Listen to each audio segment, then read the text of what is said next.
रायपुर के collector doctor गौरव सिन्हा विभिन्न अधिकारी मन संग लीन हवे बैठक और कीन हवे कि अवैध धान के परिवहन के खिलाफ तत्काल कार्रवाई होना चाहिए। रायपुर के कलेक्टर गौरव सिन्हा आज कलेक्ट्रेट परिसर में रेड क्रॉस सभा कक्ष में समय सीमा के संबंध में बैठक ली। ये मौका में अलग अलग विभाग के अधिकारी मतलब कलेक्टर कही कि धान खरीदी नियम के अनुसार होना चाहिए।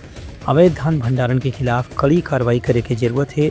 संगे संग जिला स्तरीय अधिकारी मनला कि इनके राजस्व अधिकारी मन धान केंद्र के दौरा करें और वहाँ कोई भी गड़बड़ी मिले पर तत्काल कलेक्टर ऑफिस में रिपोर्ट दर्ज कराएं। बैठक में अधिकारी मन जानकारी दी कि अब तक के करीब 5.5 लाख क्विंटल धान की खरीदी जिला में हो चुके हैं। कलेक्टर हकीम की निर्धारित समय सीमा के भीतर सभी राइस मिलर मन से धान के उठाव और चावल जमा कराने की प्रक्रिया भी सुनिश्चित करना जरूरी है। कलेक्टर हकीम की जाति प्रमाण पत्र के मामला में भी शिकायत मिला थी कि विद्यार्थी मन में जानबूझ के देरी करे जाते। इस संबंध में जिला शिक्षा अधिकारी का निर्देश जारी करेगी इससे कि विद्यार्थी मन तत्काल जाति प्रमाण पत्र उपलब्ध कराया जाए।